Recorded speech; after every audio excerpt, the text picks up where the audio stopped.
These are 5 books that made me forget that my phone exists. Few books have so totally and utterly engrossed me in their mystery as Harrow the Ninth by Tamsin Muir. This is a psychedelic fever dream of a book, but I loved every moment of it. Just watching how all of the puzzle pieces of this book fell into place one by one was just so satisfying. I couldn't put this book down. I needed to understand what was happening. Necromancy, space politics, twisting POVs.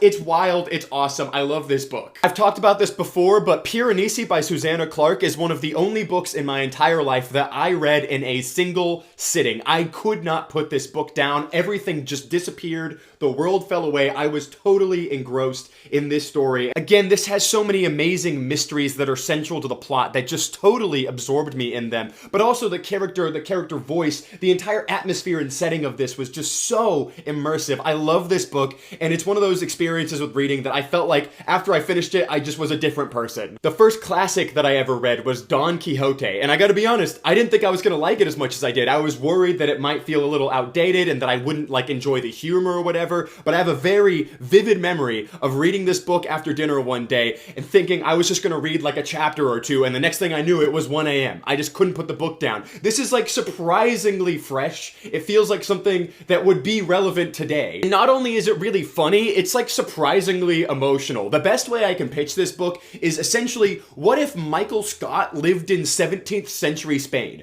That's pretty accurate, actually, now that I'm saying it out loud. If you follow me, you've almost certainly seen me yapping about the Dandelion Dynasty by Ken Liu this year, and The Wall of Storms is one of those books that just totally destroyed my life while I was reading it because I didn't want to do anything else. This is the epitome of epic fantasy to me. I was just so lost in Ken Liu's world, so obsessed with the drama and the action in this, and was just, I couldn't put it down. I was there. I was in the book. Ken Liu is a master of world building, and the characters in this just leap off the page and make this world feel so fleshed out and so just massive, and I loved it so much. Truly, if you love epic fantasy, read the Dandelion Dynasty, okay? I'm gonna keep saying this for forever. Another fantasy series that has just continually absorbed me in its world is The Realm of the Elderlings, and I'm going with Fool's Fate. I love the way Robin Hobb writes character, especially Fitz, being in his POV. It's just, the whole world melts away. I am there. I am with Fitz. He is a real person. I am on a real journey with him. As emotionally devastating as these books are, and they are incredibly emotionally devastating, there is something weirdly cozy about being in Fitz's POV where I